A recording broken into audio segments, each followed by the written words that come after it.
I just want to tell you a question. Do you know you have just broken the record? Do you know how proud this caucus is of you? Do you know how proud America is of you?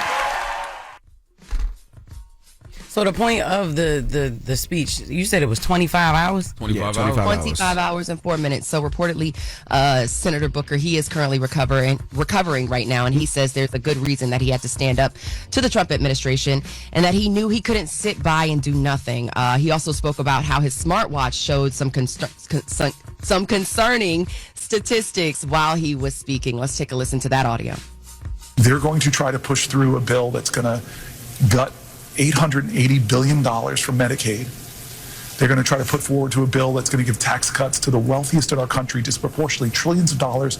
It's outrageous, and we have got to try to stop them. This is really about folks leading from their hearts and deciding I'm not going to just let business as usual go on in my life. It gave me nothing on a sleep score because I didn't.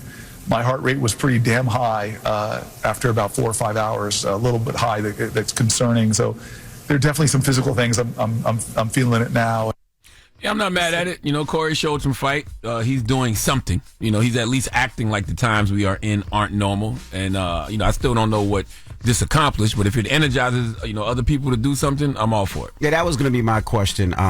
Like I said, I'm supportive of anybody that's boycotting or whatever, or taking a stand, but what does it accomplish after 25 hours? Was it awareness? Was it to get more people talking about it? You All know, of that. With this news cycle tomorrow, it won't even exist. You know, people won't even be talking about it anymore. So I'm just asking, like, so what should we do from here? I think it just energized other people to do something. You know, Corey chose to do something. And, you know, like you said he took a stand. Yeah, for 25 hours. Yeah. Exactly. So it's no bathroom, it's no lunch, like it's no nothing. He has to do this for 25 hours straight.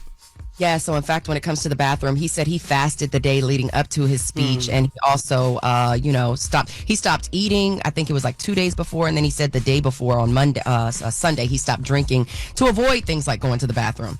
Now, Corey, if you wore a diaper, just go ahead and tell us. I don't believe that now. He's 55. I'm 46. My bowels don't wait for nobody. My urine don't wait for nobody. There's no way he 25 hours, he ain't pee or nothing.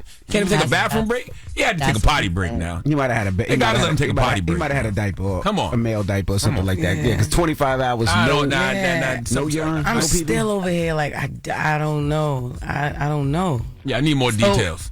Do you sure there was no potty breaks, Morgan? He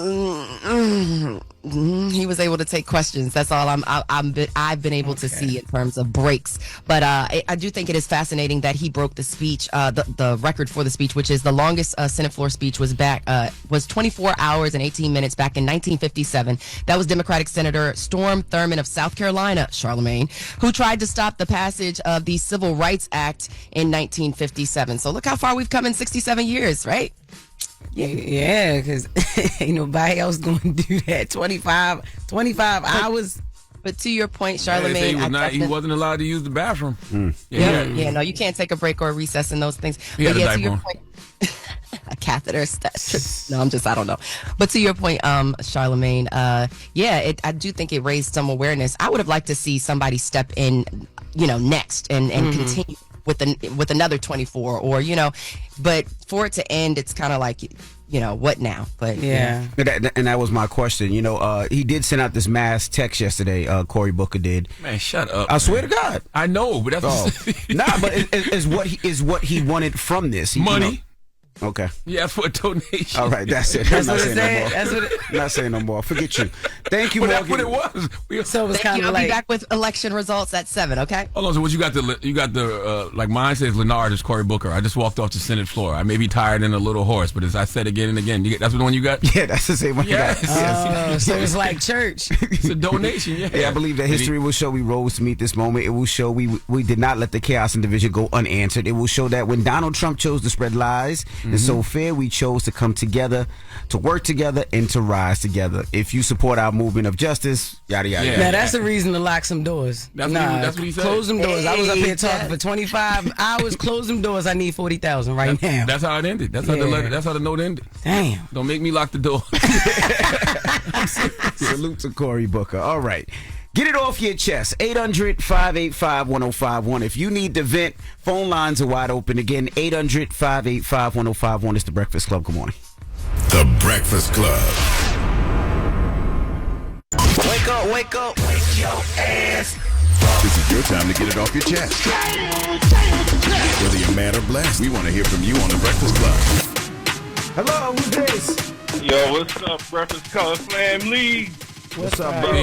Peace. What's up, brother? Hey, truck driver, what's going on, brother? Oh, you on Envy early in the morning. Pause. Hey, chill.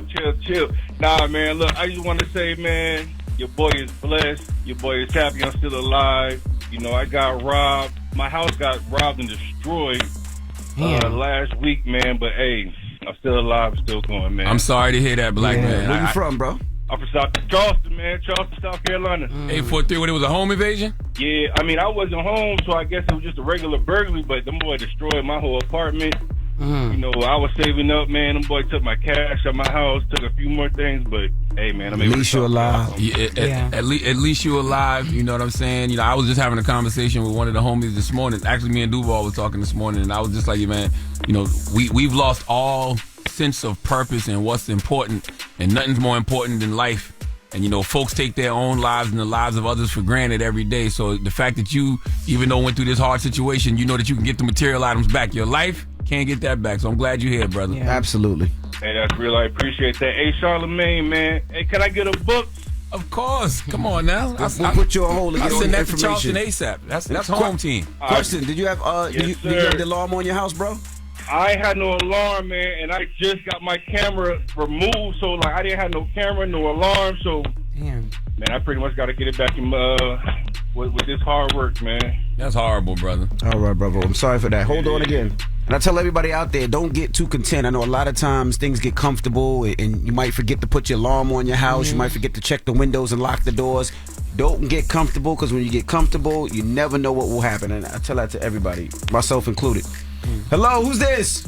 This is Will. How are you doing? What's up, Will? Get it off your chest. I had a conversation with a white guy yesterday, and he said America is the greatest country in the world. And I beg to differ, because we got mass incarceration. We got brothers that in prison that have to take plea for things that they didn't do because they have no choice. And a lot of people will say, you have choices to stand up and take a plea. If you have a case in front of you, you're looking at life, you're going to roll your dice, and 90% of the time as a black man go before an all-white jury, he's going to get a harder sentence. And then we got most officers shooting unarmed black men, and we don't like to talk about race. So I don't know what Tim Scott, which is from South Carolina, saying that we don't have race. I'm an activist, and I see it and deal with it every day, and it's heartbreaking because they stand before a judge, and whatever sentence is given to them, they got to deal with it. We got a man in office like the president. He doesn't deal with the laws himself. He's above the law. So how can we stand and say that America is a great place, but the man who's running the country is the president, the laws doesn't apply to him? It's just wrong and heartbreaking. Yes, but before I get off, I want to say this to Charlamagne. Charlamagne, you does a lot for South Carolina. I appreciate all you've done, the donation and stuff. I'm not going to get all into it, but I appreciate all you've done for South Carolina, because I know I'm from South Carolina. And Envy, I've watched, I'm 65 years old, I've watched you growing, keep doing what you do. A lot of love for y'all. Thank you so much. Thank you, brother. Have a blessed day. Really appreciate you, man. Get it off your chest. 800-585-1051. If you need to vent, hit us up now. It's The Breakfast Club. Good morning. The Breakfast Club. It's your time to get it off your chest, whether you're mad or blessed. So you better have the same energy. We want to hear from you on The Breakfast Club. Hello, who's this? Good morning, it's your boy Lovey from the Bronx. Good morning, my Breakfast Club family. Good morning. Good morning. Big PP Lovey, what's happening? What's up, Lovey? That's my guy. But I got a little pushback against my brother Charlamagne yesterday for the donkey of the day. As you guys know, I'm a single father. Yep. As one of my jobs, I work with Department of Children and Families. I'm an advisory to the fatherhood. I advocate for fathers. And what you talked about yesterday is my point. Fathers don't have support groups. Fathers don't have resources. So that father yesterday could have been really in a position where he couldn't buy his kids a Happy Meal the next day. So I don't co-sign leaving your children anywhere, but I do know that we don't have the resources and the support groups. That's what I said yesterday. He just probably don't agree with you giving the donkey of the day. So I'm saying if we can identify the problem and support the fathers, maybe the fathers wouldn't be in this position. I have a group called Chop It Up where we fill those voids. If one of the fathers can't be there, if your daughter got cheerleading, if your son got a basketball game, the fathers from the Chop It Up will fill that void.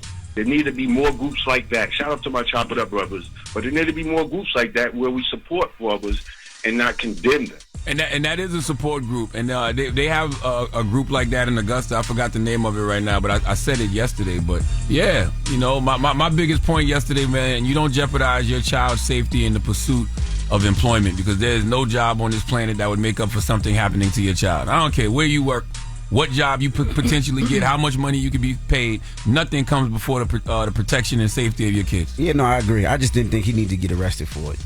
I just think that's a harsh for that man to get locked up and then have to pay for an attorney that he doesn't have, obviously, that then has to have that on his record, which is going to make it even more difficult for him to get a job. He deserved donkey today, absolutely. But for him to get arrested, like I said, give him the resources. If it was something else, like if he was going to the club, anything else, I get it. But the fact that man was trying to better his life, I child negligence laws are child negligence laws. There's nothing we can do about that. Absolutely. But see, the bigger problem is now the Department of Children and Families is going to open up a case against them. Mm-hmm.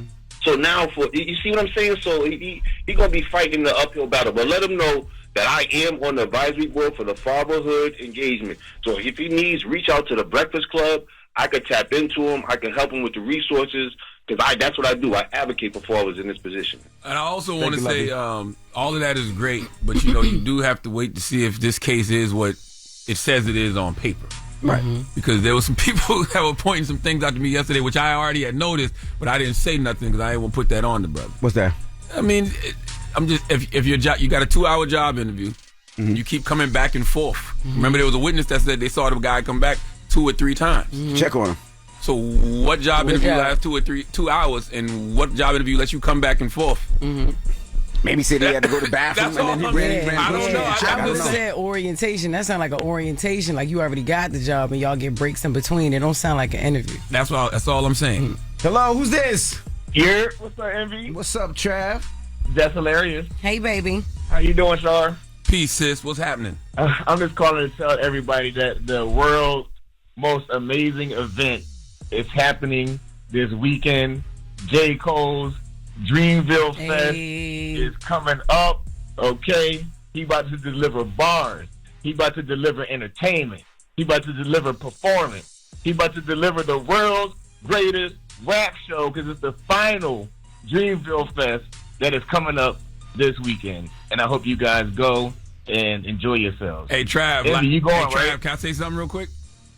No. Envy, you going, right? Trav. Yeah, I'm trying to go for Sunday to see Cole, Erykah Badu, and Glorilla and Tim. So I'm trying to fly. That's a great lineup, by the way. And Big X the Plug gonna be there Sunday. Yeah, Saturday is Lil Wayne, 21 Savage, Hot Boys and Big Timers, Ludacris, Ari Lennox, Chief Keef, Keisha Cole.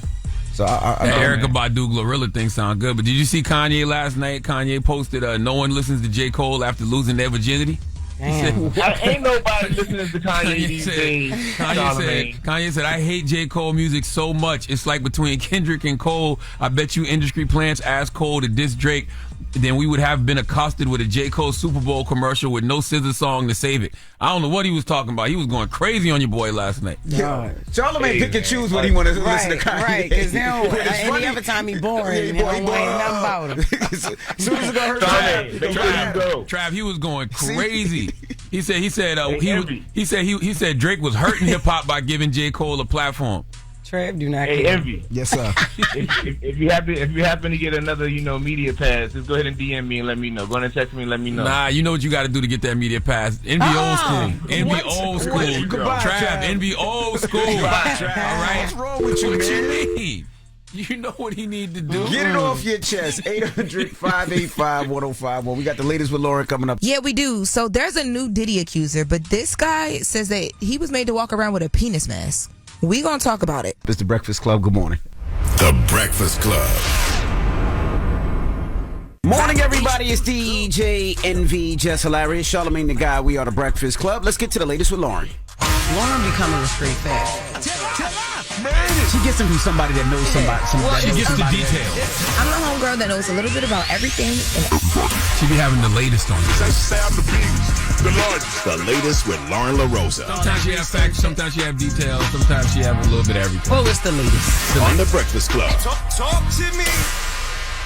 There is a new Diddy accuser. This is a man from Florida. He is suing for human trafficking after he alleges that Diddy strapped a penis to his face and made him parade around. Stop. Why did you clap? Because I ain't heard a good one in a minute, but I don't believe that. But continue. Take a listen. I ain't heard a good Diddy story in a minute. He said what? He strapped what? He said that he alleges that Diddy strapped a penis to his face and made him parade around a party. And he says that in this party, Jay-Z, Beyonce, LeBron, and Gloria Estefan saw him in rare form because of this. Now, was it Halloween? No, it was actually he claims it was a 17th birthday party that Diddy threw for his son Christian, but there's some issues with the timeline and the description of the party, but we'll get to that. Now I want to point out that Jay-Z, Beyonce, LeBron James, Gloria Estefan, and they mentioned Jacob the Jeweler in the lawsuit as well, but they're not being sued. They're just a part of the story setup, right? So this man says that this took place in April 2015 during a B-Day party for a Christian. He says that he was drugged. He alleges he was drugged and taken to Star Island in Miami for the big party. When he got there first, he stopped at Gloria Estefan's house because there's a couple stops along the road. And when he got there, he got to this mansion. He then saw LeBron walking in a hallway in a bath towel. And he claims that LeBron looked at him and said, y'all better do something about that, because the man says that he was drugged and he was just so out of order that he looked crazy. And then the guy says he claims that he was taken to a secret tunnel in Diddy's mansion on Star Island. And at that time, he started regaining consciousness.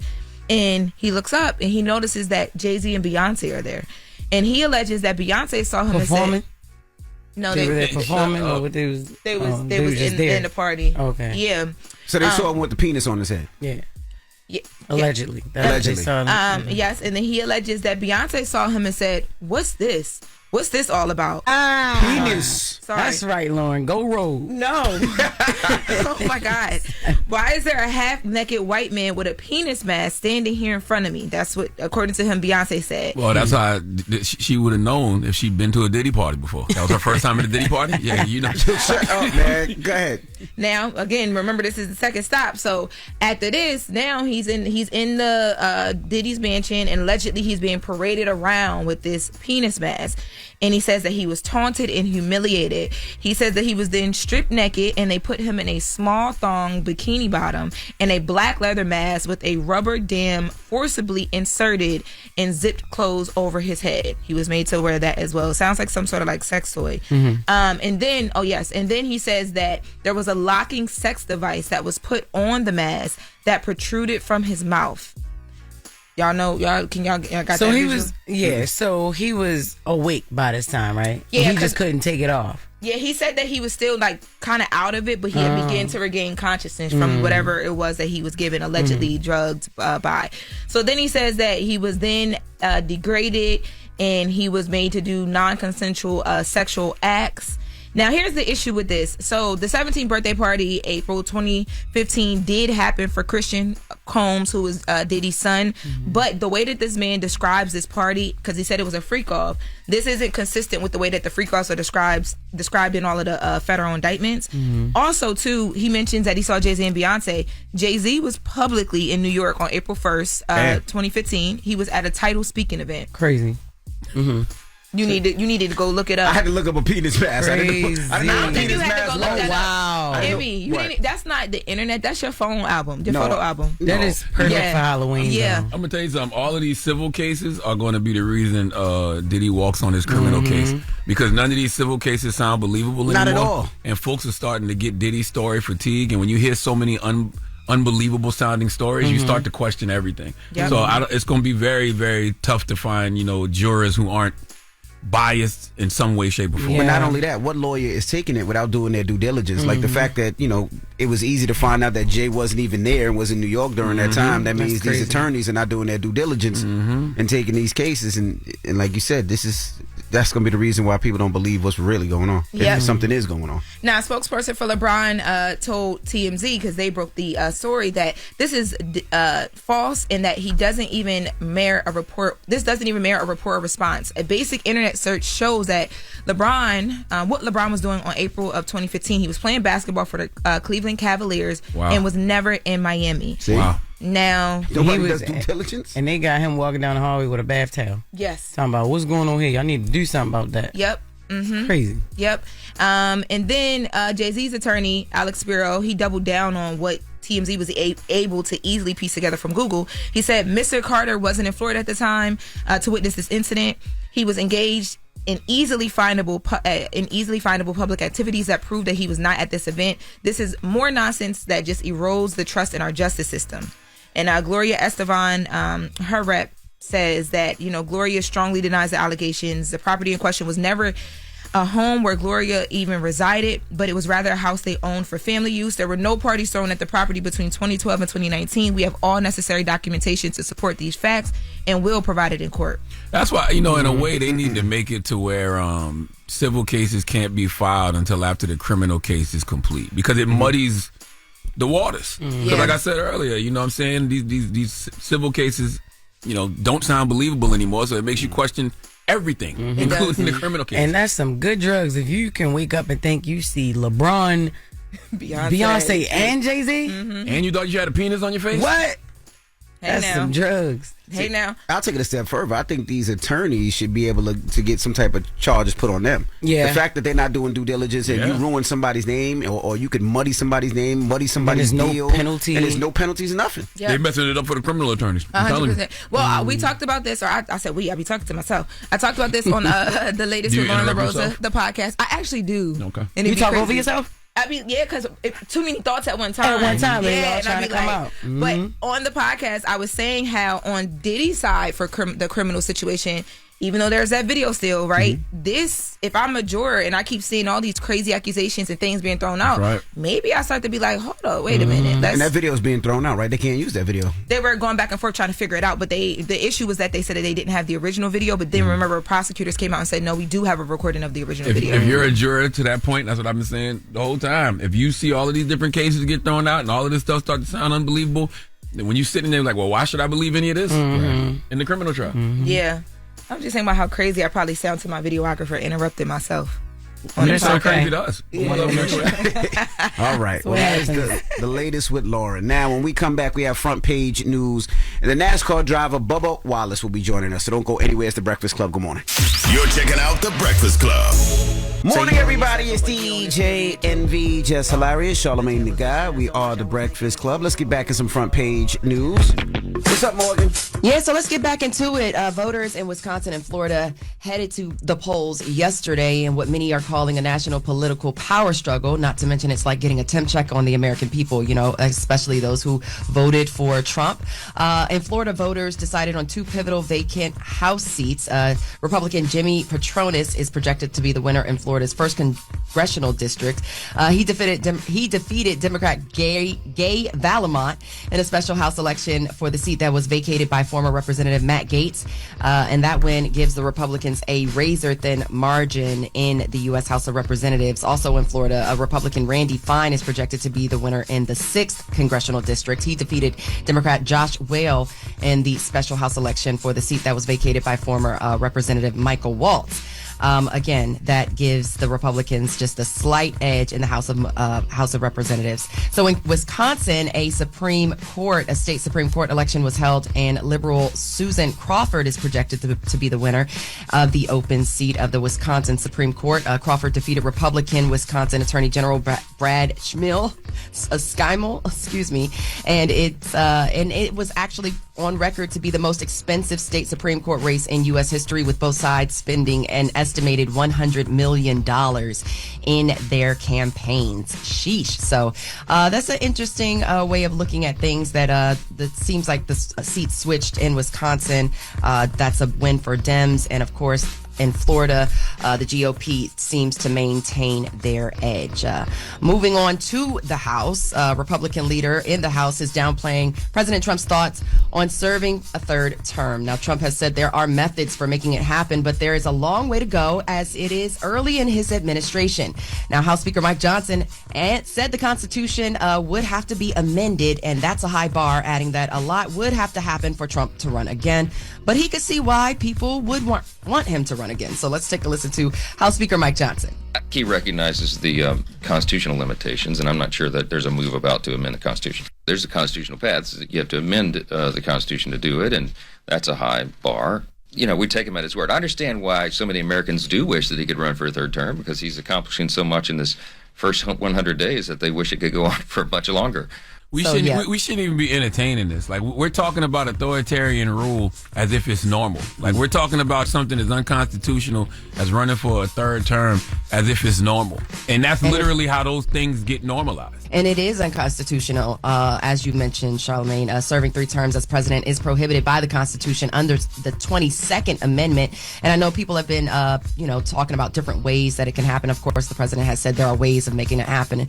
But, I also found out that if he does run as, let's say, VP, and whoever he runs with is elected president, and that president steps down, well, the 12th Amendment then states that he would be ineligible to serve again. So yeah, I read that yesterday. He'd be ineligible to serve. He'd be ineligible to serve again because of what's amended in the 22nd Amendment, right? Yes, absolutely. Yeah. Well, between the 22nd and the 12th, yeah. There's no third term, period.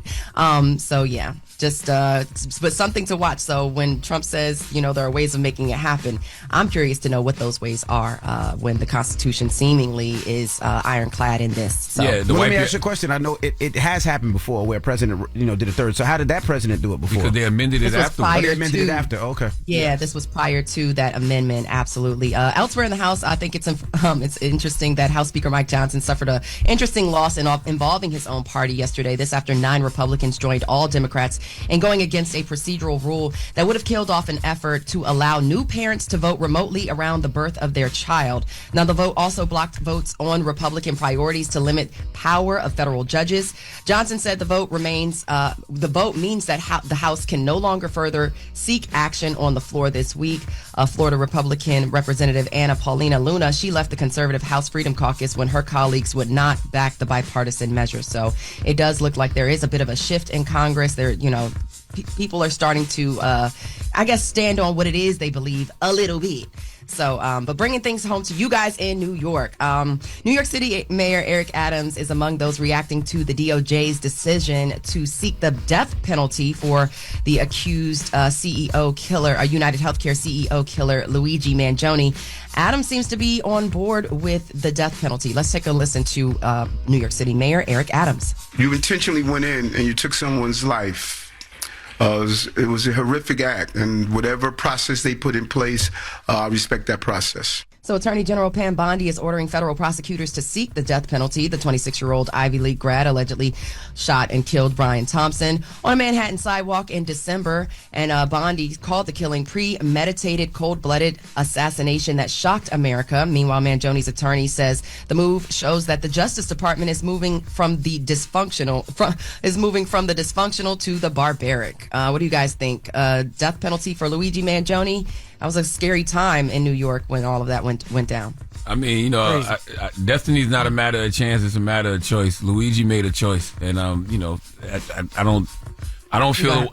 how I feel about the death penalty. I really don't. I will say, if the death penalty is in play, this would be the perfect person for it, right? He actually killed somebody. He was a vigilante. He did it on his own. He did it damn near broad daylight in public. Like, this would be, he would be the perfect candidate for it, right? Yeah, I just never know how I feel about the death penalty, because I don't know if that's a choice that other humans should be able to make. That eye type about somebody's life. Yeah, throw him under the jail forever. You know what I mean? But I don't know. I don't know how I feel. I never know how I feel about the death penalty. Whenever I hear about somebody getting the death penalty, I never know how I feel about it. Yeah. But to Andy's point, this is such a blatant case, right? Like, this isn't we're not gonna look back 20 years from now and be like, oh, you got the wrong guy, right? Yeah. You know.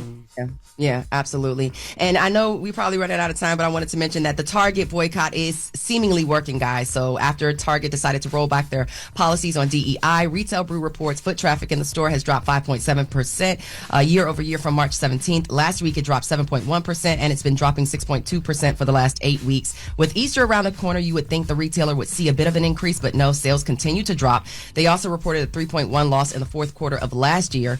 Retailers like Costco, who have kept their DEI policies, have saw an increase of 5.2% in foot traffic and sales year over year. Costco also reported 13 consecutive weeks of increases. So it looks like go ahead and continue to keep your foot on their necks. In terms of the boycott, it is working and the retailers are feeling it. So. Well, Target praying for a resurrection around Easter. Okay, they hoping to rise from whatever current condition that they're in. Hey, I don't know, between the tariffs and Target, it's giving hunker down.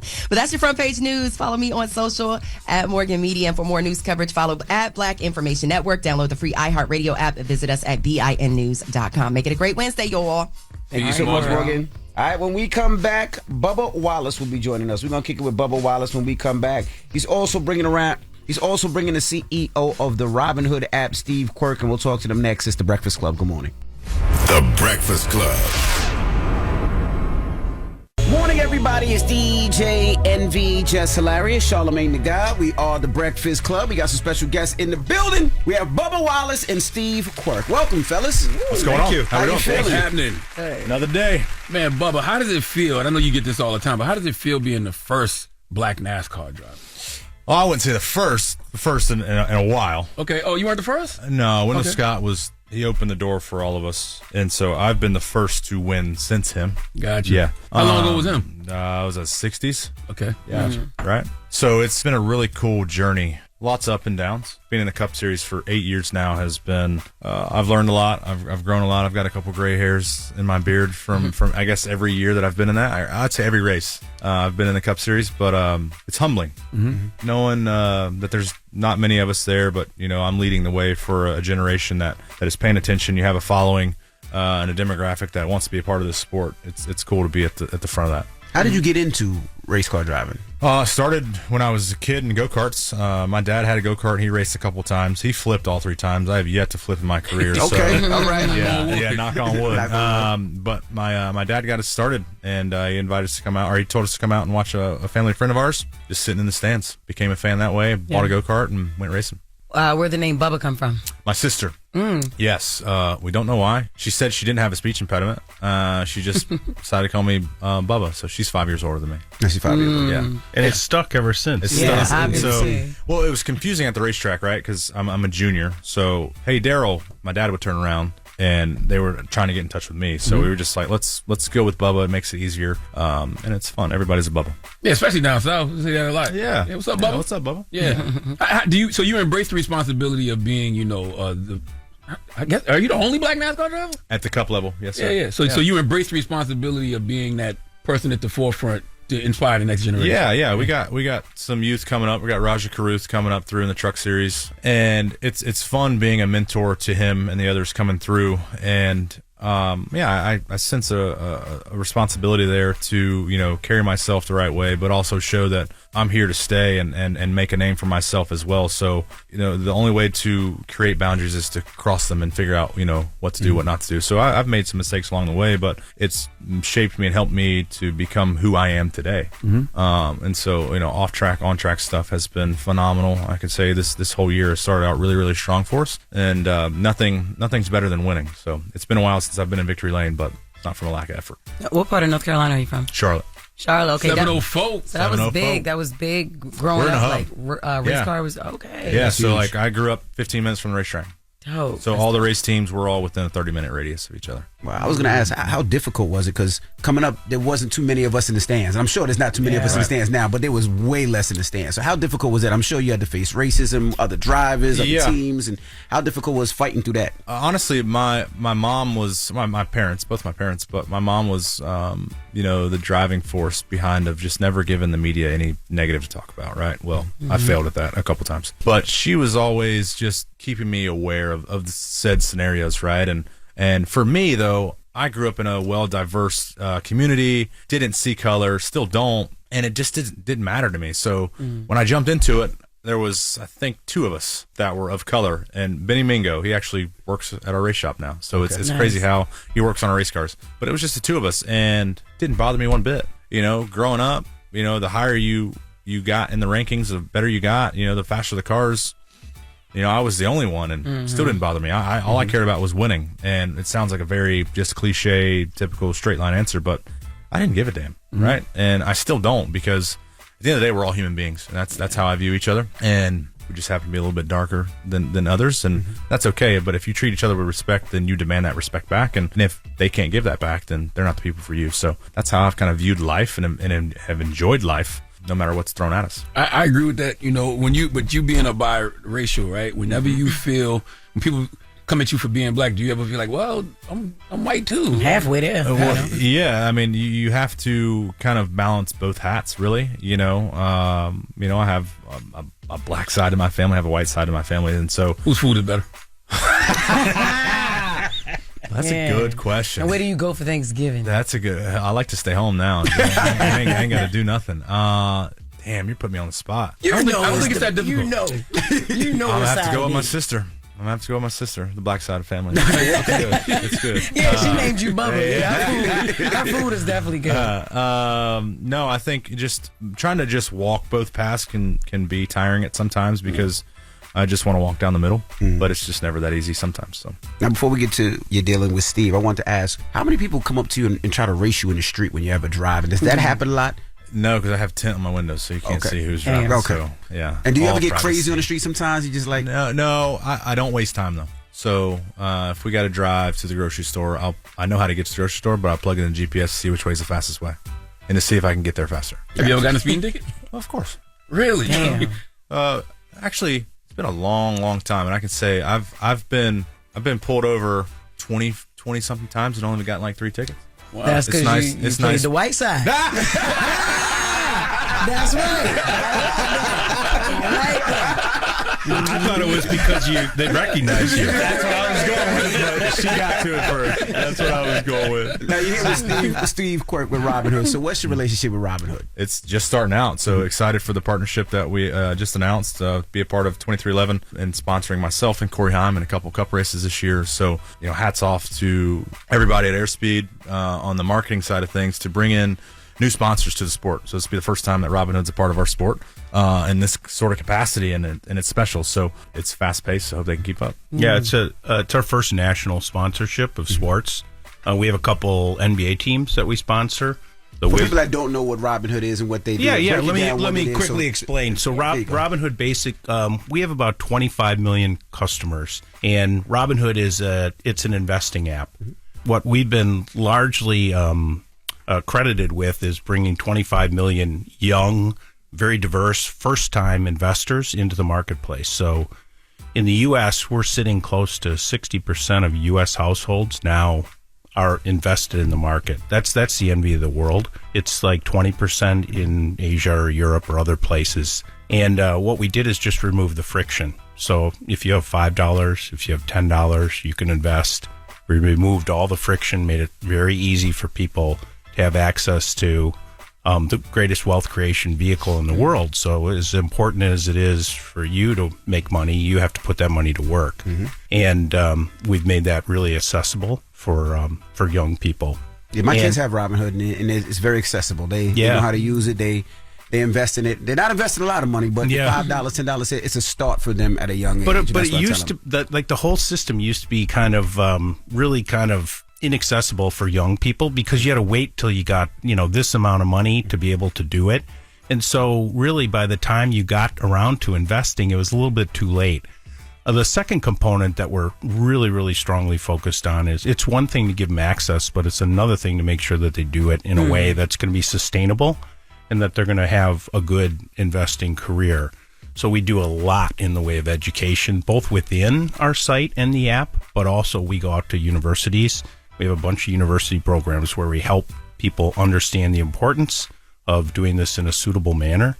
And then we give them access to all of this and provide them with curriculum. Mm-hmm. And then we have a newsletter that goes out every morning we have 40 million people subscribe. Basically describes the day's news, and then if there's something within that news that could be an investable opportunity for them. All right, we have more with Bubba Wallace and the Chief Brokerage Officer of Robinhood, Steve Quirk, when we come back. It's the Breakfast Club. Good morning. Morning, everybody. It's DJ NV, Jess Hilarious, Charlamagne the Guy. We are the Breakfast Club.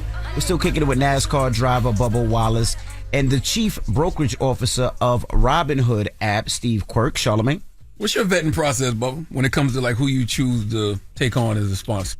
Or is it just the money? You're willing to pay, let's go. Let's make it happen. I mean, hey, I come from, I remember, man, we were doing about anything just to get anybody to spend $1, right? And so it's a tough sport to be a part of and want to invest into. And for new companies to come into the sport and not know which way's up, down, left, or right, I mean, I would be hesitant as well. And so, taking a risk on a kid that's trying to find his way throughout the Cup Series, but I feel like now we've established ourselves, established our name, within the race team, within the sport. It makes it easier for companies that want to be in part of our journey. And yeah, you're associated with MJ, so that helps a little bit. How is that? MJ is a co-owner, so how is he as a co-owner? Do y'all speak much? Do y'all talk much? Do y'all play one-on-one basketball? How is it? Not the basketball piece. He taught me if I know I'm gonna go into something and lose, then don't compete at all. So he won't jump into a race car. I won't jump on the basketball court. Gotcha. And so MJ is super involved, and it might be a shock to a lot of people, and I think it was for me to start, because you think of somebody as big as MJ, that can be doing anything else that he wants with his time and his money. He has a strong passion for NASCAR. He's been a fan. He's watched even before he became a team owner. He was a kid going to the races, Darlington, Talladega, Charlotte. He was going all these places with his family growing up, and so he's always had a strong knack for NASCAR and what it provides. And so now him being invested, it's game over. He's watching each and every weekend, whether he's here or overseas, whatever he's doing. I have a text before and after the race every weekend. What does he say? I lost some money betting on you, brother. No, it's always encouraging. He's a glass half full guy. No matter how rough the day gets, he's always searching for the positives. And so it's helped me grow up a lot in a short amount of time. What about you, Steve? What made y'all want to say, you know what, NASCAR is where we want to spend our money? Well, if we look at our customers, they're very into sports, but if we just look at a Robinhood versus a non-Robinhood customer, they're 4 times more likely. They're into motorsports, particularly NASCAR. Mm-hmm. And so this gives us broad exposure, nationally as well, which I think is very positive. And they just, they're as passionate about their sports as they are about their investing. So they tie together pretty nicely. Got you. Was it hard for you to get sponsorships, Bubba? Because, you always hear the stories about Serena Williams, even though she was dominant, in tennis for a period of time. Her and Venus, it was hard for them to get sponsorships. People just didn't feel like they were marketable. Was it the same for you? Yeah, absolutely. We look at the sport and the personalities that you have within the side of our sport, and there's a select few. And I feel like I'm near the top of the list of just being personable and likable despite all the BS that goes on. I'm going to tell you how I feel, and I feel like a lot of us inside of our sport are very straight-edged and cookie-cutter, right? Mm-hmm. And that's okay. You don't want to show your true colors or show your cards. You keep that in your personal life. That's fine. But for me, I've always just been I try to be super relatable to everybody I meet, and make a lasting impression, to eventually have the investments come in and the funding come in. And it seemed like nothing we ever did would work. And for whatever reason that is, it was what it was, but it never stopped me from pursuing what I wanted to do and fighting hard. Now I look at the people that potentially said, no, we're good, and just laugh because we're in a good spot now. That's right. Absolutely. Who's the toughest driver you ever faced, and why? And in NASCAR, is it like that? Like, as a basketball, you can say this is the toughest opponent. In hockey, this is the toughest. Baseball, this is the toughest team. It's different. It's different in regards of the tracks that we go to. For example, Denny had won this weekend, and this is at Martinsville, which is one of his best tracks. And so when you show up to said track, it's like, who's the guy to beat? That's how you look at it. So it's always different throughout throughout the circuit and throughout the year. So I can't pinpoint it to one. Who's the biggest ass? Oof. Mm-hmm. That also changes too. Depends on the mood that we're in. What's your favorite track? Favorite track? Martinsville's one of them. So Bristol's coming up here in 2 weeks. That's another good one. Mostly all the short tracks, but also the ones we've won at too. So Talladega and Kansas are good. Y'all get scrapping sometimes. Y'all fight on those tracks sometimes. Yeah, and it's you feel like you're done wrong, because I go back to the respect thing. You show up with respect. You demand respect in return, and sometimes you feel like you're shorted or you're done wrong, and for whatever reason, when I'm done wrong and I retaliate, it's the world's end. And all I'm doing, and what I was grown up, being taught is, you just get even. Yeah. So I'm just getting even. Like, oh, okay, we're good. We can shake hands after the fact. We're good now. But massive deal. Do y'all get suspended after y'all get into a fight? Because I remember you got into a fight a couple of years ago. Did you get suspended? Is there any penalties or anything? No. The rules are constantly changing. I got suspended for right rear hooking somebody, which basically like a pit maneuver. And rightfully so, because it's happened to me twice throughout my career. Explain what that is. I'm lost. Like a pit maneuver, like somebody turns into you on your right rear, spins you out. Oh, okay, and it's the opposing car that you've done it to is you just turn them right head on into the wall, and almost at a like high rate T-bone. of speed. Yeah, kind of. And so versus like hook them in the left rear, like they kind of just go spinning throughout the infield and kind of get it gathered back up. So it's happened to me twice in my career, and it's I'd say one of the most disrespectful things you can do. And I found myself stoop down to that level and commit the same deal. But the guy had just come up to me and run me up in the wall and was like, "Oh, we're just going to go on about our day." No. Oh, wow. So they said that you did it on purpose. That's what they say. So people are going to always talk and have their opinions, and that it is what it is. But I regret doing that. I can say that truthfully, and we've moved on past that. But as far as fighting, no, because one, we're entertainment business, and so it's good for entertainment. But they're quick to jump in, so you have to be methodical about how you want to go about it. But isn't it a matter of life and death when you out there at freaking 100+ miles per hour? Like, it is. Our safety's come a long way, so you don't think of it in that sort of fashion. But all it takes is one wrong move. So, do you want to raise Denny Hamlin? Do I want to? Do you want to? Yeah. Okay, because he was asked about you. He asked what you need to do to beat him and win your first race in nearly 2 years, and he said you have a decision to make. If you need to make more speed on corner exit, you must sacrifice something else somewhere. You can't just put the throttle down and get more speed on exit. It's an approach thing. Maybe you need to slow up your sensor a little bit more. Do you agree with him? Yeah, do you know what that means? No, I No, that's why you're here, Bubba. I was impressed. I said, okay. She was quoting Diddy. That's all. Verbatim, right there, words for a word. Now you have to explain what that means. I got to explain. So that's just attacking the corners. So the exit of the corner versus the center of the corner versus the entry of the corner. There's ways to approach every corner differently, and it goes back to the experience. Denny's been at these racetracks for 20 years to where I'm figuring it out still. So he kind of has a better feeling for what to expect on entry and center to set him up for a better exit, as to where I'm just like, I'm going to send it off in there and figure it out. So it's it definitely takes a lot of time and a lot of seat time, a lot of just skill and management and having the right people around you.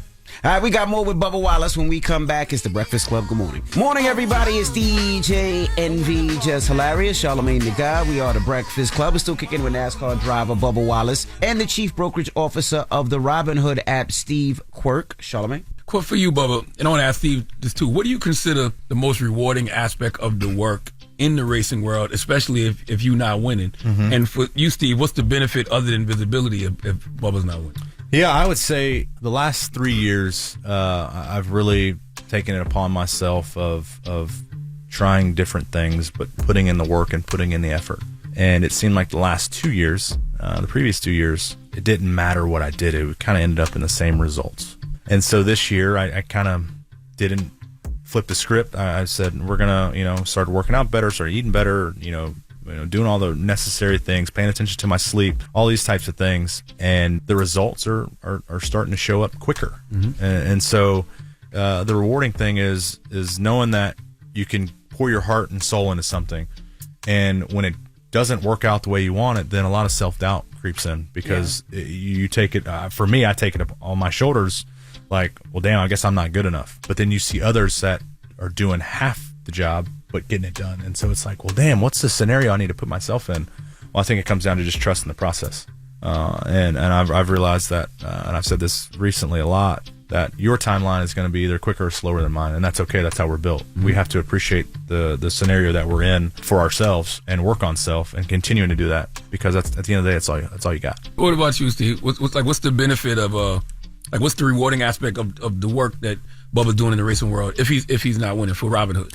I would say it starts really with think about Robin Hood and the mission and what we're all aligned on, which is helping a younger, more diverse group of people have access to financial services and what that creates. Mm-hmm. And that's why we're very aligned with 2311. And of course, I can say this because I'm a little older. This is a very impressive young man here. Mm-hmm. I mean, extremely impressive. And we're completely aligned in seeing success, not only from 2311, but of course from Bubba. Mm-hmm.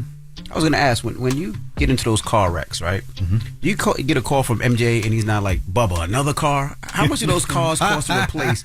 And do you fix those cars, or you just totally get a new car? It's circumstantial. Like, if you cause the wreck and you're, and it becomes like a repeated offense, then it's like, all right, what are we doing? But a lot of the wrecks that I've been a part of, I can truthfully say it hasn't been my fault. Like, we're just caught up in somebody else's mess. Mm-hmm. But at the end of the day, if you do find yourself in somebody else's mess constantly, then it starts to deter back to you, because it's like, quit putting yourself in that scenario. Well, it's easy to blame, like, well, again, it wasn't my fault. It doesn't matter. Like, run better. Run closer up front, or try a different tactic. Better center for a better exit. The corners, right? So it all comes back to self at the end of the day, and how you can do what you can do to be better, to not put yourself in said scenarios. But yeah, it can get annoying sometimes, but at least not for me, because I'm not paying the bill. How much are those costs to replace?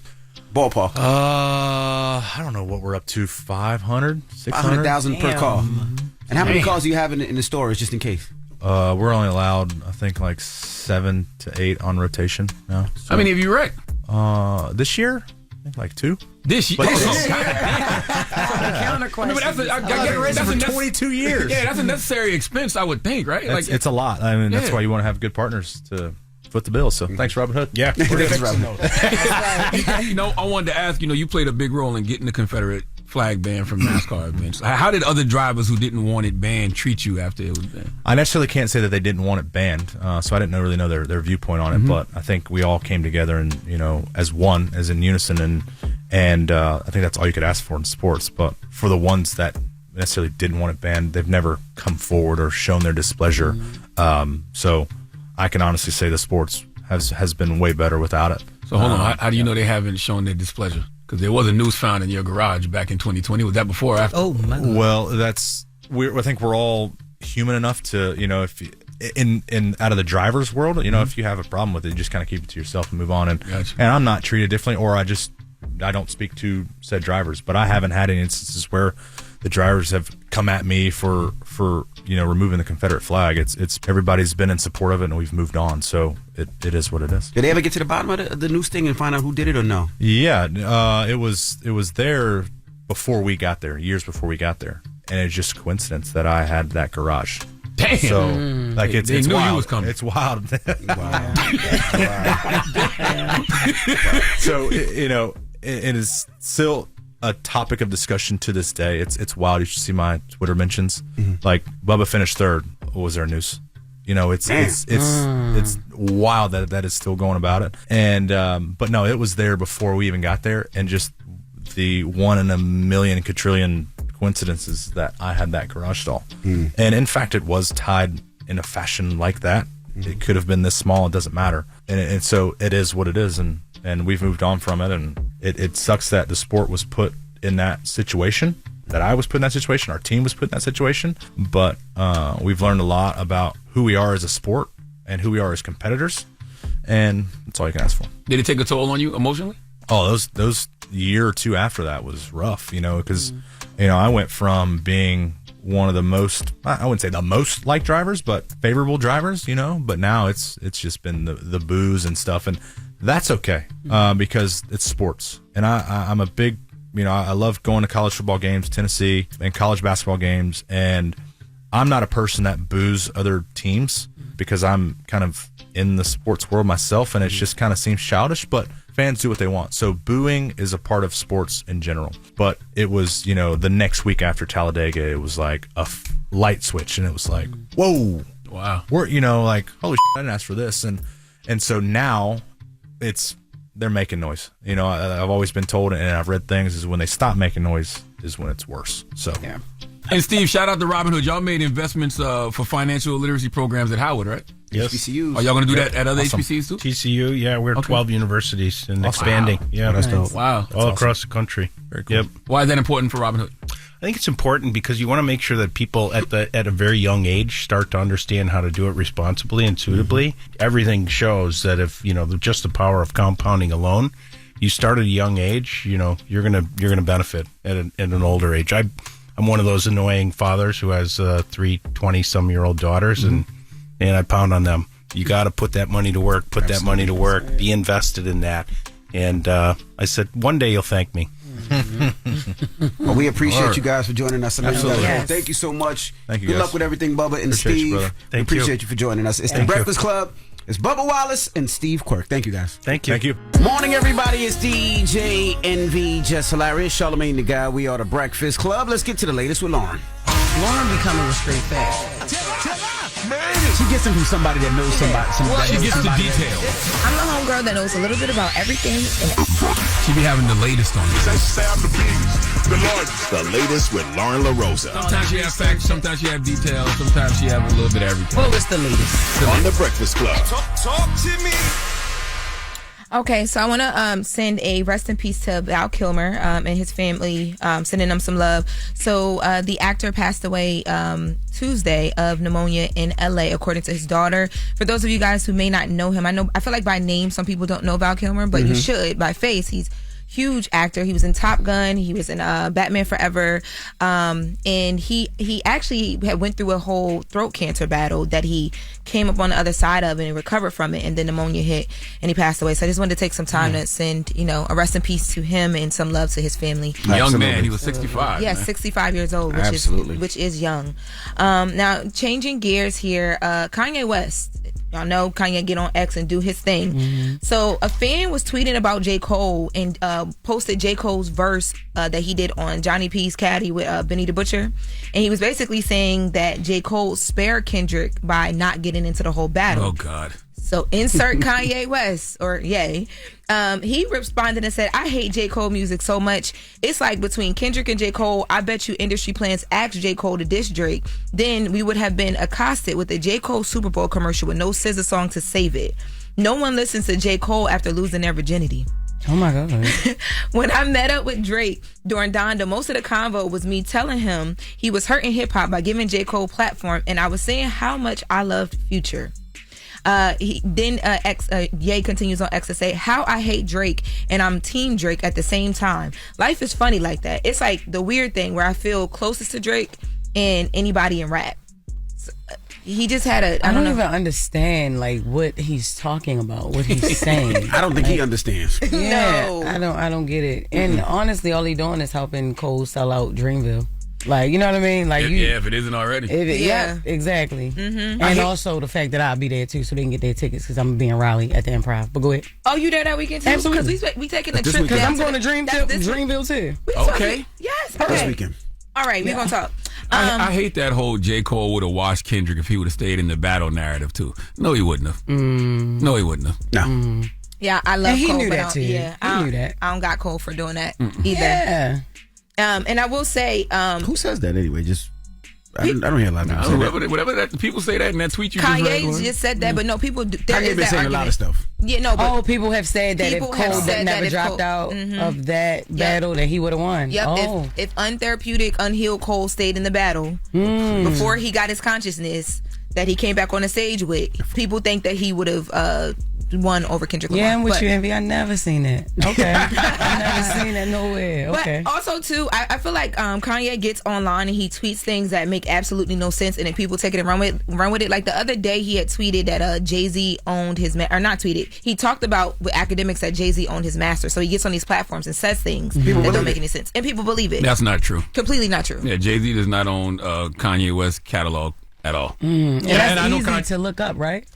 I don't know if you can look it up. That's not easy to look up, but I heard it from a very reliable source. Yeah, from a very reliable source. That is not true. It don't matter who that is, but a very reliable source. You want to be OVO so bad. You want to be the owl so damn bad. Always the OVO owl over there. Stupid. And I know Kanye just asked the question. He just said, how much money you think Jay-Z makes off my catalog versus what I make off it? Yeah, I heard that. And people ran with the whole, Jay owns Kanye catalog, but that's not true. Kanye just playing the victim and looking for sympathy per usual. Jesus. And I did Google who owns Kanye West masters, and according to Google right now, and if this is incorrect, it's Google, not me. Kanye West's master recordings, at least for his earlier albums, are owned by Universal Music Group, which owns Def Jam Recordings, where he was signed for most of his career. However, he has since completed his contract with Def Jam and is free to pursue music deals elsewhere, according to Google. So easily. That's his music contract, but I don't know who owns the masters though. It says Kanye West master recordings. Owned by. It ain't Jay-Z. Yeah, I can tell you that much. That's crazy. Well, thank you for debunking that story, Unc. Appreciate you. He went. Unc debunk. Kanye went in Academic's basement. Where was that at? No, they weren't in the basement. Academics flew to L.A. I had to think about it. Hotel. It was like a hotel, and then they were like outside of somewhere. But yeah, he flew to L.A. But it didn't matter. Academics honestly didn't have to be there. He could have just sent the camera because Kanye was talking about what he didn't even have to. Yeah, because he didn't ask him anything. Yeah. Well, I want to get into the young Scooter, but I'm nervous that we're not going to have enough time. But we can try. Okay. So yesterday, police actually arrested a woman in relation to the young Scooter death. So the 911 audio call that we talked about in here, police basically found that the call was real, like it was actually made, but what was reported on the call was fake. So there's a 31-year-old girl. Her name is Demetria Spence. She was taken into custody by Atlanta police yesterday for making the false 911 call that resulted in the death of young Scooter, because police only showed up there because of this phone call. So he was swatted. Now, Demetria Spence is the woman from the Zeus Baddie show that went on Instagram Live prior to this, when police said that they were looking for the 911 caller to explain. Jess, you like, why would she do that? Dumbass. To explain her part of the story, because people were giving her so much hell because of young Scooter's passing. God damn it, why y'all ain't give me that? I could give her donkey to die. I don't know why you go that way. Well, let's take a listen to what she said. There's a reaction for every action. This is part A. You guys didn't have part A. You guys only had part B. And the narrative, it looks like I was trying to set this man up because you guys don't have part B. I'm giving you part B. I'm giving you what led up to the call. I was physically abused, so I called to protect myself. That's the issue. I never had any intentions to get anybody hurt. And I came here to say my truth. That's it. That's all. I don't want no clout. At the end of the day, I'm a woman, and I was physically abused multiple times.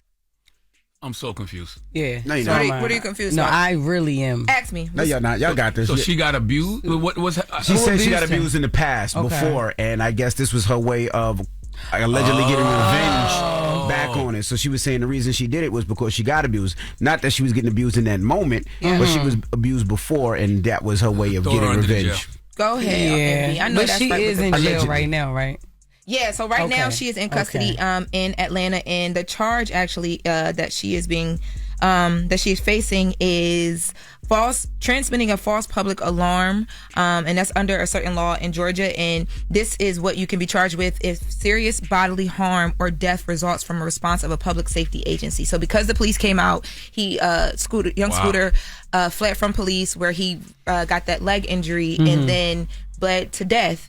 So yeah, she's going to be facing some charges. And I will say, yesterday, Young Thug and a few other people were online talking about that young Scooter was actually shot, and that there was an autopsy that was released that confirmed that was not true. Atlanta police have come out with a Fulton County, like the results of the autopsy that do mention the puncturing of his leg after trying to hop what seemed like a wooden fence or something like that, which resulted in his death. So the police have been doing a really good job of trying to clear things up and keep things factual, and that Young Thug tweet was deleted. Okay. Damn.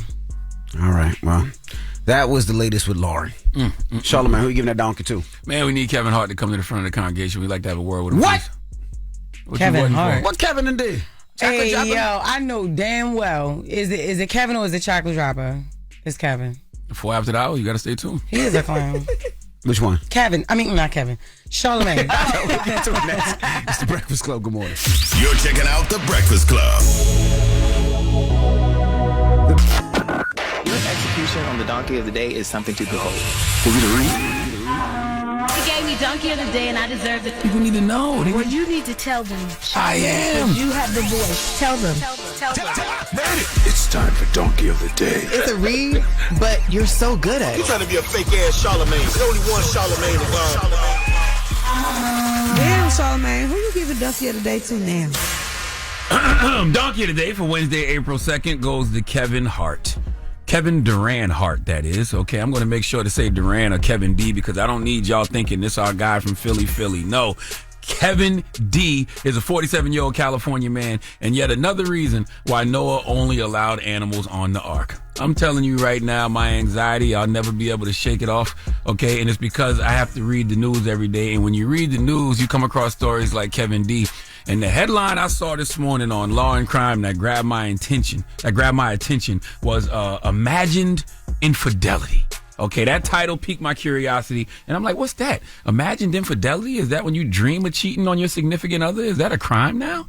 Is this like the movie Minority Report? Has there been a specialized force created that apprehends you because they use foreknowledge, or they're using foreknowledge to grab you when you daydream about cheating? What is imagined infidelity? Well, as soon as I read the article, I instantly regretted it because it's just a reminder that we live in a world that's simply out of our control. I know you left your house every day in peace.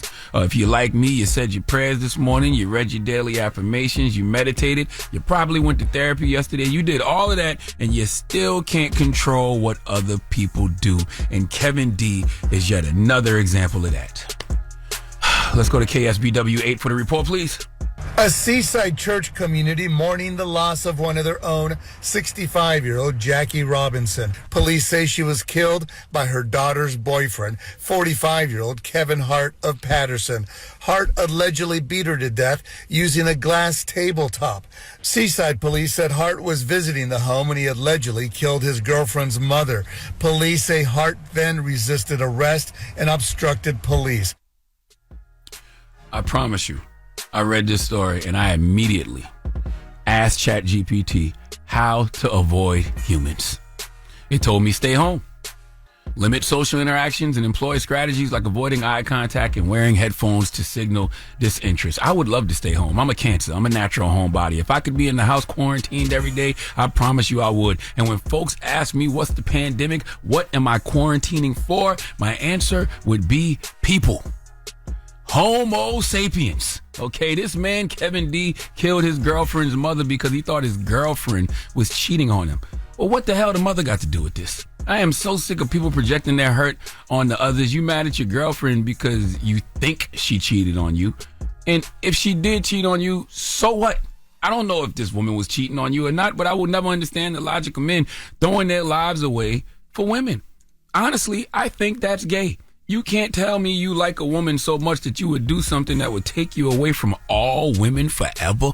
You claim to like women so much, but you doing things that's going to land you in a prison surrounded by penises? Don't add up to me. And I'm just sick of people who make decisions solely based on emotions. That leads to poor judgment and regret. Okay, you got to take a breath and consider potential consequences before you make choices like this. You killed your girlfriend's mom because you thought she was cheating on you. A suspicion with no basis in reality.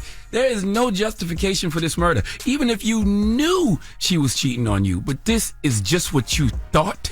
Beat this woman with your bare hands and a piece of glass from the table? Let me tell you something, Kevin. If your girlfriend, for whatever reason, wasn't feeling you anymore, guess what? She was correct.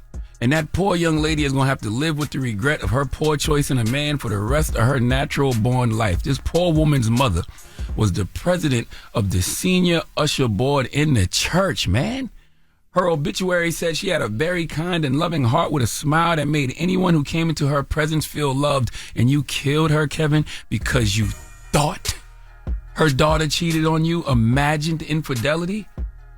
Kevin is facing 26 years to life in prison. He was convicted by a jury on Friday of first-degree murder, and I pray he gets forever. Okay, forever in prison. You are named after the wrong comedian, sir, because you have caused the pain that nobody could ever laugh at. Please let Remy Ma give Kevin Durant Hart the biggest hee-haw. Hee-haw, hee-haw. You stupid motherfucker. Are you dumb? You telling me that don't make you want to stay in the house? Hell yeah, and I didn't know it was another Kevin. I'm thinking chocolate drop of Kevin Hart. That is sad. That is super sad. Very. All right. All right. Well, thank you for that donkey today, sir. Now, when we come back, we have Reverend Al Sharpton joining us. Reverend Al will be here. That's right. We're going to kick it with Reverend Al when we come back, so don't go anywhere. It's the Breakfast Club. Good morning. Morning, everybody. It's DJ Envy, Jess Hilarious, Charlamagne the Guy. We are the Breakfast Club. Loren Rosa filling in for Jess. We got a special guest in the building. Yes, indeed. We have Reverend Al Sharpton. Welcome back, Rev. Thank you. Glad to be here. How you feeling? I'm good. I'm real good. You got your workout in this morning? You know, every morning, 7 days a week, I got to get up and do it. Now, the last time I seen you, Reverend Al, we were coming back from D.C. We were on a plane together. This is right after Kamala Harris lost. Very upsetting. What do you think about the new presidency and what he's doing and all the things that that is affecting our communities? What's your thoughts on it? I mean, first of all, the only surprise I have is that everybody's surprised. He said he was going to do everything he's doing, tariffs, that he was coming after DEI, diversity, equity, and inclusion. He said that he was going to go after his enemies or those that he felt were opposed to him. So I don't know what the shock is. And I don't understand where all of the people that were saying they didn't see the difference between Trump and the Democrats, how they have gotten laryngitis now and have not come back out and said, because none of what he's doing, what the Democrats doing. Now, nobody's been more challenging to the Democrats than I have all my life, but you can't act like that was the same thing. He has done a direct affront on black people and working people. And no apologies. I mean, when you take down black servicemen's pictures on the Department of Defense's website, including Jackie Robinson and Medgar Evers, you can't be more intentionally offensive than that. So I think that the bad side is what he's doing. The good side is I think it's going to wake a lot of us up. Sometimes we need something to happen for us to understand what is really happening. But when you're dealing with poor and disenfranchised people, how do you tell them that, you know, if they're already living in hell, how do you tell them things are going to get hotter? Because they get hotter. I mean... But you're already in hell. Well, you're in hell, but the heat is up in hell. And the fact is, we're in hell economically. Trump is now saying, I'm going to make it worse. I'm going to use Social Security money, Medicare money. You had that in hell. I'm going to use that to balance the budget and pay for my billionaires to get a tax cut. So when we tell ourselves it can't get worse, it can get worse. When Trump say I'm going to bring back stop and frisk, which we all, National Action Network, was part of helping get down, that means you're going to get thrown up against the wall again. When Trump says that I'm going to deal with getting rid of all of these sentencing rules that can help you get out of jail. So there's a big difference in doing 2 years and doing 20. So yeah, you're in hell, and you are now, the fires in hell is being turned up. And to tell yourself, to try to rationalize your inactivity does not make you smart. Because a lot of brothers and sisters saying that to me, well, we were doing bad anyway. That's trying to rationalize that you were not trying to do better. To say that a man with 34 felony convictions, found guilty of sexual harassment, is better than a woman who did everything right, lawyer, attorney general, senator, went to Howard. And to give that example to your kids, that, nope, I'll go with the felon because he got swagger, is to make us appear like we're not serious. I don't think that's a fair comparison, though. And the reason I say that is because I don't think the vice president, you know, of course she didn't run a perfect campaign, who does? But I think that she suffered from being a part of the Democratic brand as opposed to her. It wasn't the fact that they chose a Donald Trump over her. They chose Donald Trump over Democrats, because I feel like it was the same thing in 2020. You had to fight to convince people to vote for Joe Biden. It was definitely the same thing in 2016. You had to fight people to convince for Hillary Clinton. The last time Democrats have been cool in the eyes of the people have been 2008 and 2012. Well, then why did Biden win? The reason I don't accept that, Biden won. A series of extraordinary circumstances, meaning George Floyd, COVID. You don't think it was extraordinary? No. George Floyd and COVID happened. Yeah. And so did 34 felony. We saw that this is the only time we see in American history a man stand up in court having to defend himself and attacking black prosecutors. He went after Alvin Bragg. He went after Tish James. And the fact is that that Donald Trump was the president when George Floyd happened. I did George Floyd's funerals, led the big marches. Mm-hmm. We could not get a peep out of the White House. Mm-hmm. So that don't wash with me. When you're standing there saying this man was president during COVID and told y'all to drink bleach, was president when George Floyd, and never opened his mouth other than one time, walked across the street from the White House to the church and held the Bible upside down and reprimanded the protesters. We all got amnesia in 2 years? That's what happened, though. Do you think it's crazy that, you look at Trump, right? Like him, love him, hate him, whatever. The fact that he gets in office and he actually shows the power that we thought other presidents should have had, especially Democrats. Like, the first day he gets on stage, he gets a pen and he's signing executive orders left and right.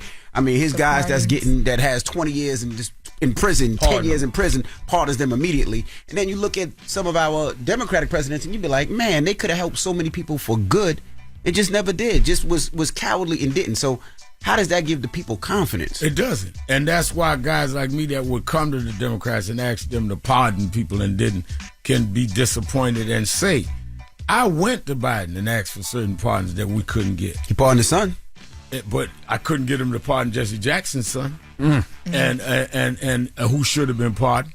And others, we went there. So how does that make you feel? It makes me feel like I'm not getting everything I want, but I'm certainly not going to go on the other side. So we need to then put the right kind of leadership there. You don't if you're on a team, if the quarterback or the tacklers can't work, you get better team players. You don't join the other team. Mm-hmm. So that's what I'm saying. There's a difference in the frustration some of us are showing. And some of you expressed, and in those that went and joined the other team. They went and supported Trump like that was an alternative. The alternative to having a head cold is not suicide. So how do you look at Mayor Eric Adams? I was about to say you decided whether you're backing away from Eric Adams. How do you look at Mayor Eric Adams? Yeah. How do I do what? Look at Mayor Eric Adams. Look, Eric and I go way back. When I started National Action Network, he was one of the founders. Mm-hmm. Where he is now, I think that he has made some positions that I disagree with, and I've told him that. Whether he made a deal with Trump or not, I don't know. But I know that there's some things in policing and all we disagree with, some things that we agree with. But I think that he's in a peculiar political position. I don't know how he can get reelected. So, because before, the conversation is that you are having a conversation about whether you're going to back him as mayor or not again. So you have made a decision not to? I don't know that he's running yet. Has he said he's running? He hasn't said. He has to Thursday to say if he's running again. But if he does say right now, do you know what you would do? Call me Thursday night. I'll really call you. I'll really call you for that. Because I think for me, I'm looking at it because I definitely will. I'm looking at it because you've been so vocal about him, and now you're vocally like, I don't know what I'm going to do. What do you want him to do? Like, what do you expect him to do? I want him to continue to fight for the things that I supported him on, like the right kind of policing in our community, like being fair to people that are getting cut out of jobs in the city of New York, like standing up to Trump on a lot of this stuff that he is agreeing with Trump on. I do not agree that we should put Haitians and people of color in a category that they can be picked up by ICE just because of what they look like. That is racial profiling. I want them to do those things. All right, we have more with Reverend Al Sharpton. When we come back, don't move. It's the Breakfast Club. Good morning. Morning, everybody. It's DJ, NV, Jess Hilarious, Charlamagne the Guy. We are the Breakfast Club. Loren is here as well. And we're still kicking it with Al Sharpton. Now, I got a question. How did you feel? I seen the press go at you and go at a lot of the people that Kamala Harris's campaign gave money to during the campaign. So what was your thoughts on that? I expected that. I thought they was late. Kamala Harris gave some civil rights groups money to help get the vote out nonpartisan, signed a contract with us that we could not in any way endorse candidates so that they were protected, we were protected. Nobody ever asked, did y'all have a contract? I think she gave several groups a couple $1 million. She gave National Action Network $500,000. And the tour we took, I took Central Park 5, 2 of them all over the country, which cost us more than that. We had to raise more money. So I expected them to do that. And my thing is, fine. We can bring the contract. Let's go to court, because then I'm going to ask you about all the money the Republicans was giving some of these Christian conservative churches and these groups. They're going to take a shot. They are not going to mess with you unless you messing with them. Isn't it interesting? You got some of the people that you referred to that got some of that money during the George Floyd, they ain't talking about them. They ain't prosecuting them. They're going after other people. I'm talking about people that did crazy stuff with that money. None of them, have you heard, got a problem. But they still beating up on us. And I want to ask you, too, I know that, y'all have driven a lot more traffic to Costco, because Costco is somebody who stood by their DEI initiatives. What is Costco doing for the movement? We want, I don't want them to do nothing for me personally. They've never donated to nothing. But I want them to open up some Costco stores where we can own some of those stores. We can franchise some of those stores. We want to see, we went and said we're going to do a boycott. We go in there and buy because they stood up for us. But now do business with us. I don't want, again, for us to always be the receivers of what is considered charity. Give us parity. And you got the National Action Network.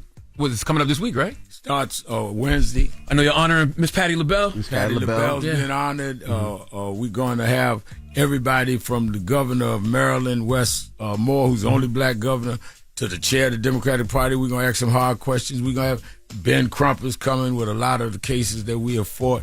Everybody's going to be there. Dr. Michael Eric Dyson. And it's 4 days a week. Our convention, we always have thousands because it's free.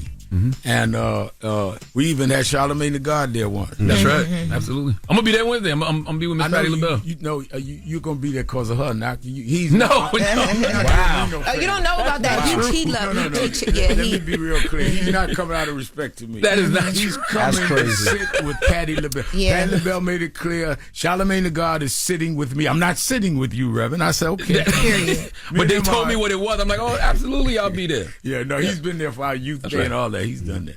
How did you when A$AP Rocky was going through all of the stuff that he was going through in court, and you tweeted out about the black jurors, that the lack thereof? How do you decide when things like that come across your desk what you put your name on? Well, the first law I use is that I don't ever get involved in something unless somebody involved asks me. When he was in jail, his mother came to me, and that's why I stood up for him. Then Trump helped get him back. I give Trump credit for that. Oh, when he was over in Sweden. When he was over there. So I knew him. So when he's on trial this time, and somebody in his legal team called me and said that, there's an all-white pool that they're choosing from. I said, that's wrong. He said, would you come out here? I said, I don't have to come out. I can tweet. And I tweeted. I wouldn't have done that without the legal team because I wouldn't have known what their legal strategy was. Right. Anytime you see me out there, it's because some of the family members of the legal team have called us. I don't chase ambulance. People, say, they ambulance chasers. No, we ain't ambulance chasers. We respond to calls. I like to study movements that were successful, and those movements were successful on so many different levels. What should this generation be learning from that civil rights movement in the 60s, and what wasn't done in that movement that should be done now? What they should learn is if the objective, you should judge people by the objective. You cannot in any way gauge people by your objective. Gauge them by theirs. And the objective was they wanted to break down apartheid, segregation, and change the laws on voting. They did that. 65 Voting Rights Act, 64 Civil Rights Act. They did that. So what King and them were after, they did that. Then they wanted to build economic basis, Jesse. And they did that. They were able to break in the first blacks to get on boards and the first blacks that would own a lot of franchises and Reggie Lewis and all of them. They did that. What we did not do is institutionalize those things. So from generation to generation, that continued. And then we built our own businesses. We could say what we want. I've been in a different school of thought than the Nation of Islam, but Elijah Muhammad built businesses. That's right. Any community you win in, that's not there no more. So what we've got to now perfect is how do you pass it on in your lane? And people come to me, I'd like to be the next guy in National Action, but you got to be about what we're about. If something happened to the Pope, you don't get a Baptist to be the new Pope. You get a Catholic. So if you're not in what we believe in, you cannot be in that. But if you're in that, we need to continue that. And that's what we've not done. We've seen too many just go all political and get out of the economic. You can't afford to be political if you don't have money. That's right. Yeah. So even with what this administration is doing, rolling back a lot of things that have helped black people move forward, we can still build those institutions. Because we're doing it then. He can't make us spend money they want. He cannot do that. And if you put the right pressure on them corporations, they can make him turn around. Why is he talking about tariffs and all that now? It's all economic. He is a businessman. Donald Trump has never held office in life. He went in there from business. And that's why I say we've got to have an economic strategy. That's right. And join them this Wednesday at nationalactionnetwork.net. Sign up, register. So many people are speaking. I'm looking at right now. Attorney Benjamin Crump, Stacey Adams, Michael Eric Dyson. Of course, Patti LaBelle is going to be honored. Charlamagne's going to be at her table. Congressman Al Green will be joining us. Dr. Jamal Bryant. Who else? So you having a conversation with DA Alvin Bragg. Yeah, we'll have DA Alvin Bragg there. We're going to talk about a lot of the criminal justice stuff from the inside. And then Ben Crump is going to talk about it externally. It's all free. All they have to go to nationalactionnetwork.net and they can register online. We already have several thousand, but we can handle it. But it's all free if they go in and register now. And that's the Sheraton at New York Times Square. So definitely go register. And you got to come up here more often, Reverend Al. All you got to do is invite me. All right, say no more. I had to count Charlamagne the God. Man, stop now. It's Reverend Al Sharpton. It's The Breakfast Club. Good morning. The Breakfast Club. Morning, everybody. It's DJ NV, Jess Hilarious, Charlamagne the God. We are The Breakfast Club. Good morning. Let's get to the latest with Loren. Loren becoming a straight fast. She gets them from somebody that knows somebody. She gets the details. I'm the homegirl that knows a little bit about everything. She be having the latest on you. The latest with Lauren LaRosa. Sometimes she have facts, sometimes she have details, sometimes she have a little bit of everything. Well, it's the latest. On The Breakfast Club. Talk to me. Now, there is this report going around on the internet, on the blogs, that 106 in Park is coming back, and that the first... It's nice. not true. Oh. What? Well, damn. I mean, it did come out on April Fool's, guys. Yeah, it was April Fool's. I really feel like I saw it before that, but maybe so. But okay, so this report it started circulating on X, and now it's making its way over to Instagram. And the report is that it's coming back, and that the first episode is actually set to air or to tape in a few weeks from now, actually. But we've reached out to some sources who tell us that this is completely not true. The report was that Keke Palmer and Kai Cenat would host the new version of 106 in Park, which would actually be kind of like cool definitely see that. That would be dope. Yes. Do Kai and Keke have time for that? I don't think so. But BET got the budget for that? No. But does anybody watch videos like that anymore? So what would you do? That's the thing, though. That's why you bring it back. Because I just was saying it the other day. Yo, I feel like we've gotten away from that music video era, but that's what we need. Ain't nothing wrong with watching them. It's just I feel like people don't make them anymore. They don't have a place for us to go to watch them. Like yesterday when you were showing me Drake. That was Drake. No care. No care. No care. I thought that was Kendrick's Super Bowl performance. Yo, shut up, man. That's basically what it was like. It was like a replica of Not Like Us, Squabble Up music video, and the Super Bowl halftime performance by Kendrick. That was Drake, sir. And I feel like Drake was trolling Kendrick. Anyway. A lot of people feel like that. I watched it on YouTube, but if they had a place for me probably to watch them all at one time, I would. That would be cool with some dope hosts, like, because Kai's entertaining, so is Keke. Keke gonna find time for a job. Yeah. That's one thing about it. But why would you wait to see a video? Because before you had to wait because there was no other place to see the videos. Now I don't have to wait. I can just go right to YouTube or the person's whatever. But it's not really all about the music videos, because remember in 106 in Park, they only played about 20 seconds of the video anyway, but it was more so about like the topics and everything and the guests that they would bring on and performances and stuff. Blind Fury. Y'all remember the Blind Fury? I'm in South Carolina all day. Oh, for real? Hell yeah. Yeah, man. South Carolina. So I think that would have been dope. My bad, go ahead. No, I was saying I think 106 in Park and just the nostalgia of the brand, I think people would tune in. They would have to find a way to keep it like fresh, new, and fast.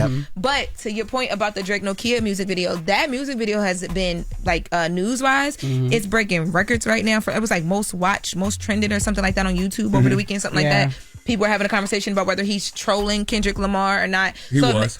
But imagine if you had a show dedicated to just breaking down exactly like y'all just did. Boom. I mean, we do it here, so stay with the Breakfast Club. But like you said, yes, that's like strictly for music videos, that would be dope. Drewski, somebody else that would be dope too. To do that. Drewski would be great on a show like that. Dope. As like the fun. Yeah, comedic Drewski relief. and Pretty V would like kill that 106 and Park. That would be dope. Stop acting like Drake fell off. Like, oh, Drake yes, he's still Drake. No, Definitely still Drake. I know he's still Drake, but I think people just because of everything, people point out. I don't even remember It what the makes you stat look was. at stuff differently, right? Yeah, don't get us in trouble again, Jess. Oh, sorry. Love you, Drake. But I thought that I enjoyed the video. But yes, we were told that is not true. There is no 106 in Park returning with Kai Cenat and Keke Palmer. So sorry to shut your dreams down. Okay. It was April Fool's Day. I just want to put that out there. Nobody really care. I'm so grown. I ain't even. I didn't even just think April about it. 1st yesterday. That was it. Yeah, I didn't even realize it was too. So in other news, so Denise Richards, actress Denise Richards, she is now opening up and talking about when Charlie Sheen, who is her ex, who she shares 2 kids with, came out on the Today Show at the time with Matt Lauer and talked about the fact that he was HIV positive. Come on, man. That's not the first time she heard that, right? I hope he told her first before he went on TV. That's exactly what we're about to talk about. She said Stop. she says that she was upset because she didn't let him know that let her know that he was going to be sharing it publicly before he went on the show. Damn. Oh, she knew, but she didn't know he was going public with it. Yeah, she didn't know that he was going public with it. Let me clarify that. What you Yeah. mean? Double check. Yeah, no, because you asked me that, and I'm like, wait, hold on. But yes, she didn't know that he was going to go public with it. So she said she was on the Wind Down with Jana Kramer, and she was asked because Charlie Sheen has some very controversial, you know what I mean, past stories, and she's had a little bit of a time herself. And she was asked, did you ever have to sit your kids down and have a conversation with them about anything before it hits the internet, like any past stuff or even when they were growing up? And she says no, because Denise Richards said no, because their daughters are not ones to Google them. Like, they don't care about that type of stuff. But she did say that when Charlie Sheen sat down with Matt Lauer, she was upset because, he went on and talked about this publicly, but she felt like she understood why he had to, because at that time, the tabloids had already been talking about it. They were accusing him of basically like endangering other people's lives. So he wanted to go and clear it up. So she understood, but she just wished that they had like some sort of conversation because of their 2 daughters. And then because of that, she then had to go pick the daughters up from school because she didn't want anybody in the school to say anything to them, sit their daughters down and have a conversation with their daughters about what their dad had just revealed on the show and kind of explain to them what it was. And she said that, they didn't really understand it. They didn't really get it then, but she did have to have that conversation. I don't feel like that hurt Charlie Sheen in any way, though. Because, I mean, the only thing I remember from that era is winning. I remember everybody was screaming, winning. I don't remember people's... Low key, I feel like all of his controversy, like people talk about it as if it's like a notch on a belt. Like it doesn't like That's not. I guess because of the stigma. You know what I mean? Like the stigma of HIV has been pretty much erased for a long time anyway. Yeah. Like they talk about him like, oh my God, he just had this big, grand, fun, crazy life. But even if people talk negatively about him, it doesn't affect him, in my opinion. Man, I remember seeing a video that went viral from a Charlie Sheen interview, and the lady interviewed him in his house, and she was like, are there any drugs in the house? And he was like, if there are, you need to find them and give them to me immediately. He is hilarious, yo. Yeah, he's looked at as like the rock star that just, had I guess that's what it was. The life he lived, it's like, you got HIV, okay. Yeah. That sounds about right. It is what it is. The way you was living. Now that sound about right. But that's what it did at the time. I feel you. And plus, the stigma of HIV, like I said, was pretty much gone. So nobody cared. And he had said at the time when he came out about it that he had been diagnosed 4 years prior. But he was talking about it because then tabloids grabbed it. So he wanted to have conversations and clear up some of the things that were being said and the stigmas around it. So people were still scared back then. When he got, because it was only one person known to beat it. But other than that, people were dying. It was 2015. What is him talking about this morning? Back then? I know what you mean. Back then, people were still scared in 2015. Back then was yesterday. 2015, people were not scared. 10 years ago? The stigma of HIV has been gone for a long, long time. Well, I know people still make the mosquito references, like if it's somebody there at the cookout. With, shut up, man. For real, I know that's they did say that. Hey, yo, if a person with HIV is at a cookout and the mosquitoes is around, it's like, whoa, you know what I'm saying? Man, shut up. I've heard that, so people do be scared in the summer. Those prep commercials be looking so happy. Yes, as they are designed to, because those people are happy. The stigma from HIV is not what it was in any way, shape, or form. Speaking of mosquitoes, did y'all grandma used to make y'all put on that Avon oil? Yes, hell yeah. Girl, yes. She brought me down. Avon oil? What the hell is that? Hell yeah. Oh my God, you're really not black. You know exactly what you're talking about. That Avon oil used to smell so bad. You're not black if you didn't get the Avon oil for the mosquitoes in the summer and your grandma the skin's so soft. Yes. Come on now. Oh my God. Yeah, you really not black. That's why you like talking to you. My mama sprayed you with off. They can spray y'all with off. We didn't even have oil. Oh my God. You ain't never had an Avon lady visit your house with some skin so soft? No, I recently went to a Mary Kay convention the other Okay, so that's kind of like that, but Avon was the joint back. Not just mosquitoes, ticks too.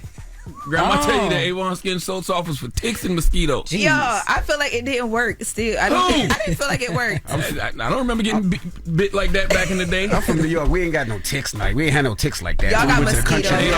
It ain't our fault you ain't had no good childhood. And we sprayed off. You mad at us because you ain't had no good childhood. I had a great childhood. You missed out. Sprayed off. All right. And we had all the on-brand cereals too. Yeah, we did.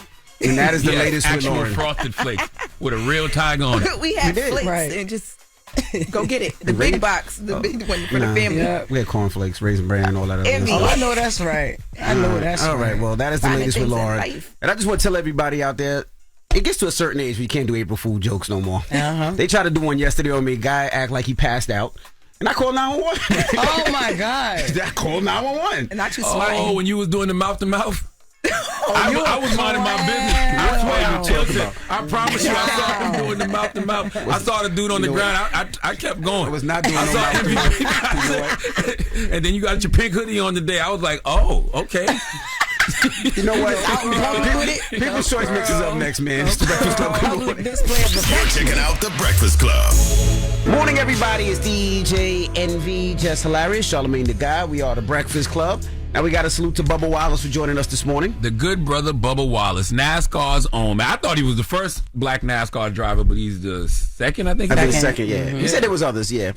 And also he came with the chief executive officer, I believe, of the Robin Hood app, Steve Quirk. So salute to him as well. And also Reverend Al Sharpton for stopping through. Reverend Al, the National Action Network Summit is happening all week. Starting today. Starting today.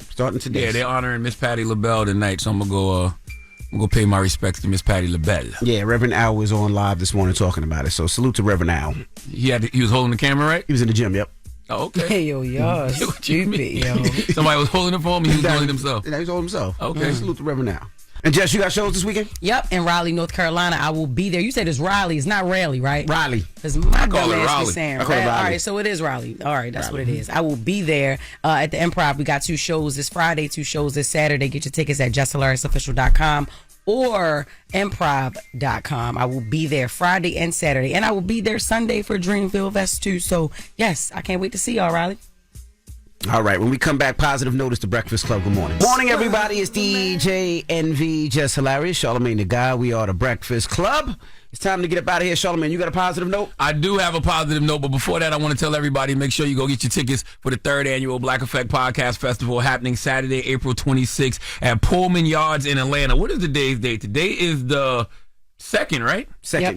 So you got 24 more days, man. 24 more days before we're in Atlanta for the 3rd annual Black Effect Podcast Festival. Sarah Jakes Roberts, Carrie Champion, Tank and Jay Valentine, they will all be hitting that podcast stage. So go get your tickets at blackeffect.com/podcast festival. Now, the positive note is simply this: release self-judgment. Did you hear what I just said? Release self-judgment. Even the opinions you have about yourself are not necessarily true. Therefore, you don't need to take whatever you hear in your own mind personally. Have a blessed day. Breakfast Club, bitches!